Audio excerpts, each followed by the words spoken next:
Hello दोस्तों, आप सबका स्वागत है मेरे यूट्यूब चैनल पर।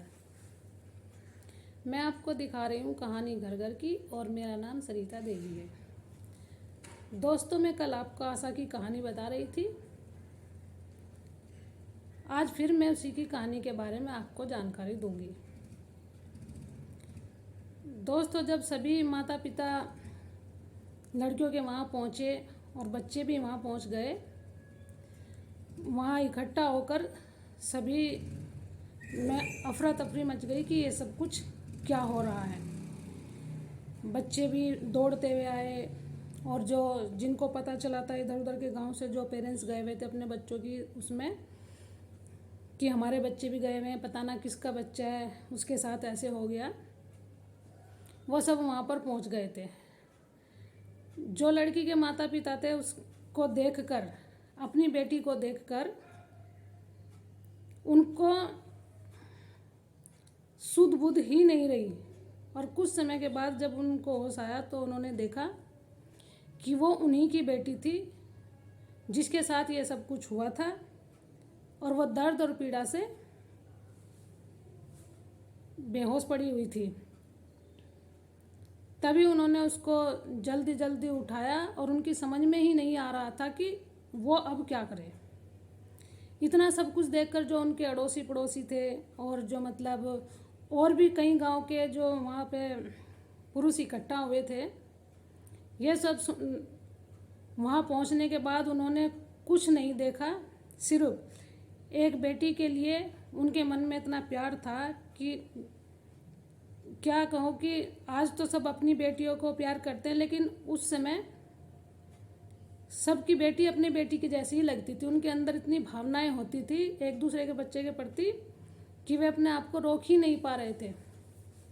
वे जो ईंट खड़े हुए थे, जिसको पेट दी मुंडा बोलते हैं, बहुत काफ़ी बड़े बड़े खड़े हुए थे और उनमें घुस गए। उन्होंने सोचा कि जिसने भी किया होगा उसके अंदर छुपे बैठे होंगे। 5-5 किलोमीटर की दूरी तक उन्होंने खेत छान मारे। ना शेर से डर था, ना चित्ते से, ना डर भगीरे से या नीलगाय से, कुछ भी। जंगल में तो सांप कुछ भी रहते हैं, लेकिन उन्होंने खेतों खेतों में कोई उन सब की तलाशी की। उनको ढूंढने के लिए वे खेतों खेतों में दूर दूर तक बड़े बड़े इंखों में दौड़ते भागते रहे कि ये किसने किया पता लगाने के लिए वे घूमते रहे। और वहाँ उस लड़की के माता पिता बिलक बिलक कर रो रहे थे। उन्हें समझ ही नहीं आ रहा था कि किस दरिंदों ने मेरी बेटी के साथ इतनी बुरी हालत की है। अब दोस्तों, पहले ना तो गाड़ी होती थी और ना ही कुछ ऐसी सुख सुविधा होती थी कि तुरंत उसको हॉस्पिटल दिखाया जाए। फिर वहीं पे जो पड़ोसी जमा हुए थे, उन उन पड़ोसियों ने ही मिलकर उनकी मदद की थी। और पहले होता था झोटा और बुग्गी।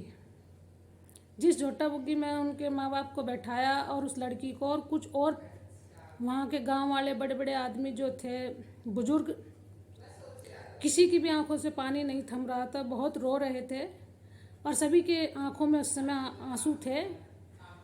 सबके मन में गुस्सा भी था, आंसू भी था, और मतलब सब उस बेटी के प्रति उनके मन में भी अपनी बेटी की तरह ही प्यार और दया थी। उस लड़की को किसी तरह सभी ने मिलकर बग्गी पर लुटाया और उसके माता पिता उसको अपनी गोद में लेकर बैठे हुए रोते रहे।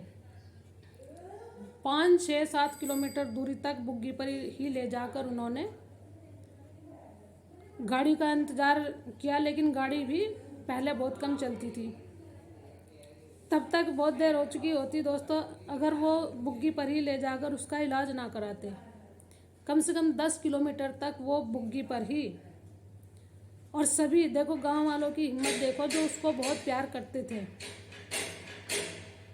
सभी उस हॉस्पिटल में, कोई बुग्गी पर, कोई पैदल, दौड़ते दौड़ते चले गए।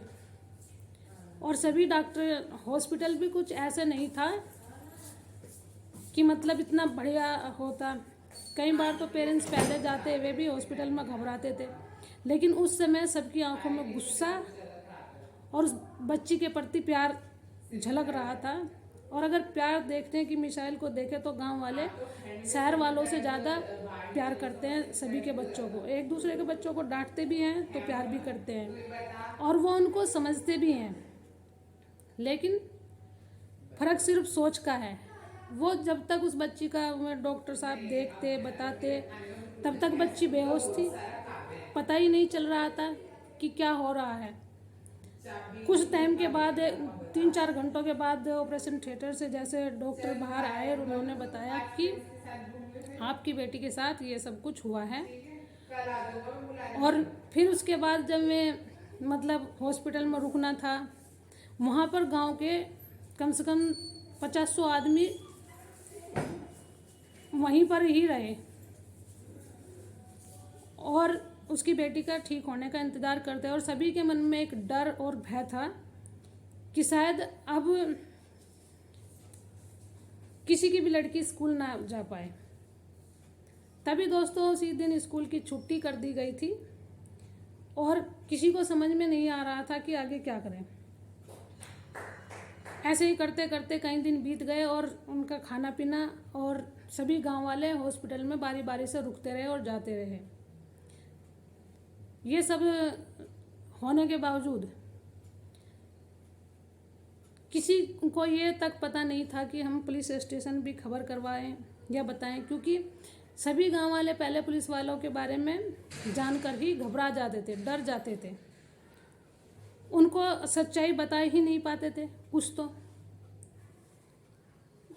जिन माता पिता के बेटी के साथ ये सब हुआ था तब तक तो उनको इतना होश भी नहीं था कि वे पुलिस में जाकर रिपोर्ट लिखवा दें या मतलब उसके खिलाफ कोई कार्रवाई करवा दें। उन सब का काम तो उन गांव वालों ने ही कर दिया था। जंगल जंगल ढूंढते हुए वो खेतों में, रोड पे, सब जगह पागलों की तरह भटक रहे थे।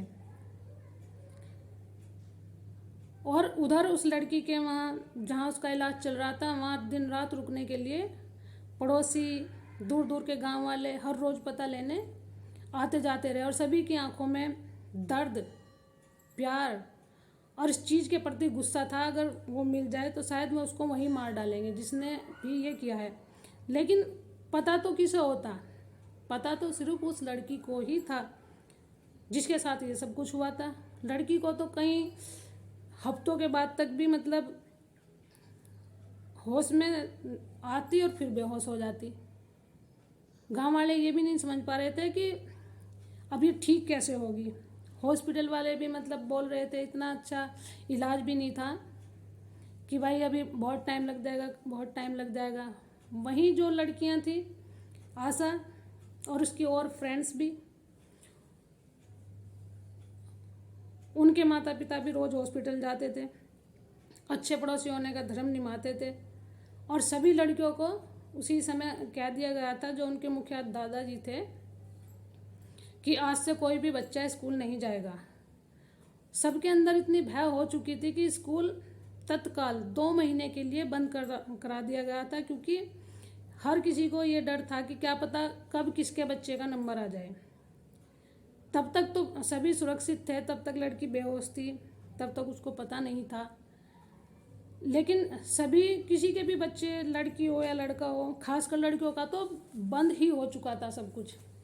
और ऊपर से माता पिता जो उनको प्यार करते थे उन्होंने तो बिल्कुल सोच ही लिया था कि अब हम अपनी बेटी को कभी स्कूल भेजेंगे ही नहीं। आज उनकी बेटी है, क्या पता कल हमारी बेटी हो। इसीलिए जो 6-8 क्लास में पढ़ती थी लड़कियां, अब वो तो बच्चे थे, उनको क्या पता। वे रोज़ कहते, पिताजी, माँ जी, हमें स्कूल जाना है, हमें स्कूल क्यों नहीं भेज रहे हो। अभी जब जो मुखिया दादाजी थे उन्होंने उनके मम्मी पापा को डांटा तो उनकी भी हिम्मत नहीं पड़ रही थी कि वो कैसे अपने बच्चों को बताएं वहाँ हुआ क्या है। अब बच्चों के दिमाग में तो कई तरह के सवाल उठते हैं और जब तक हम उनको बताएंगे नहीं तो वो बार बार पूछते ही रहेंगे। बार बार सवाल पूछते जा रहे थे बच्चे और माता पिता बता नहीं पा रहे थे। तो दोस्तों आप ये सोचिए कि उन 15-20 गाँव में 500 लड़कों में अगर 50 लड़की पढ़ती थी और 50 में से भी अगर किसी बच्ची के साथ इस तरह की हरकत हो जाए तो एक पेरेंट्स या सभी पेरेंट्स उन माता पिता को देखो जिन्होंने मतलब अपनी बेटी को ये सब कुछ अच्छी परवरिश देते हुए बाहर निकाला, पढ़ाई लिखाई के लिए अच्छी सोच के थे। पहले वैसे तो कोई भेजना ही नहीं चाहता था। अब उन सभी परिवारों के अंदर एक डर ने घर कर लिया था। जब वो डर उनके बीच में पसर गया था और बच्चे कहते रहते थे, कोई बच्चा स्कूल में जाने के लिए तैयार ही नहीं था, ना तो लड़के और ना ही लड़की। स्कूल भी 2 महीने के लिए बंद कर दिया गया था। वो स्कूल आज भी है, जनता इंटर कॉलेज उस कॉलेज का नाम है। और वहाँ के जो आसपास के गांव हैं, थाई, भोपा और भी बहुत सारे गांव हैं जो आज भी हैं। जो आशा थी और उनकी कुछ फ्रेंडें थी, उनकी पढ़ाई तो वहीं से ही रुक चुकी थी दोस्तों। अभी जो मैं आपको बताने जा रही हूँ लड़की के बारे में, जब उसको 3-4 महीने के बाद ठीक थोड़ी पहले कोमा भी कोई नहीं जानता था, सिर्फ इतना ही पता था कि बेहोश है, बस प्राण चल रहे हैं। उसको होश आने के बाद सभी इंतज़ार करते रहे, दवाई चलती रही, इंतज़ार करते रहे, दवाई चलती रही। और माता पिता की आंखें तो सूखी चुकी थी रो रो के। वो उसकी एक प्यार भरी नज़र को देखने को तरस गए थे। और कब वो कहे कि उसके साथ क्या हुआ है। इस आस में वो रात दिन वहीं हॉस्पिटल में बैठे रहे। कभी कोई वहाँ से जाता, कभी कोई। जो उसके ताऊ चाचा के लड़के थे, उसके कोई भाई तो था नहीं। जो चाचा ताऊ के बच्चे थे वो बार बार उनको ही डांट रहे थे आकर कि अगर आपने सबसे बढ़कर अपनी बेटी को नहीं पढ़ाया होता, इतनी दूर स्कूल में नहीं भेजा होता जंगलों में, और आज हमारी बहन हमारे पास तो होती, लेकिन आपने हमारी बात सुनी नहीं। कोई भी अपनी लड़कियों को पढ़ाता नहीं था। आपने आगे बढ़कर पहल की थी, लेकिन आपकी बेटी के साथ ये सब कुछ हुआ है। वो भी उनको सुनाए जा रहे थे एक तरह से। अब लाचार माँ बाप, ऊपर से गरीबी। लेकिन इस लड़ाई में भी सभी आसपास के जो गांव थे, थोड़ी थोड़ी दूरी पर, जो मतलब 2-2, 3-3 किलोमीटर की दूरी पर गांव बसे हुए थे, वहाँ से भी लोग आते और यही सवाल सुनकर रोज चले जाते। लेकिन उनकी आस ख़त्म ही नहीं हो रही थी। वे जंगलों जंगलों भटकते फिर रहे थे, देखते फिर रहे थे, ढूंढते कि कब कोई उनके हाथ लगे और कब वो उनको अपने ही हाथों से मार डालें। क्योंकि ये सबक सभी लड़कियों के लिए बन चुका था दोस्तों। अभी देखिए, अब उस लड़की को होश आने वाला होता है। तब तक के लिए दोस्तों मैं चाहूँगी आप मुझे मेरी वीडियो में लाइक कीजिए, ज़्यादा से ज़्यादा सब्सक्राइब कीजिए। और मैं वीडियो का 3rd पार्ट बनाने वाली हूँ। और उसको होश आने के बाद दोस्तों क्या हुआ, मैं ये 3rd पार्ट में बताऊँगी। मेरी ये कहानी सच्ची है और मेरी जानकार फ्रेंड की, खासकर मेरी सुनी हुई भी और देखी हुई भी है कुछ हद तक। क्योंकि छोटे थे, इतनी ज़्यादा धुंधली धुंधली थोड़ी थोड़ी यादों में मेरी है, बट जो सही तरह की कहानी थी वो इसी तरह है। क्योंकि ये कहानी है नहीं, ये तो गांव में घटने वाली एक सच्ची घटना पर है, ये झूठ भी नहीं है और ये हुआ है। इसके आगे जो मैं 3रे पार्ट में आपको बताऊंगी, लड़की को होश आ जाता है, उसके माँ बाप का क्या रिएक्ट होता है। तब तक के लिए दोस्तों मुझे लाइक कीजिए। Bye bye.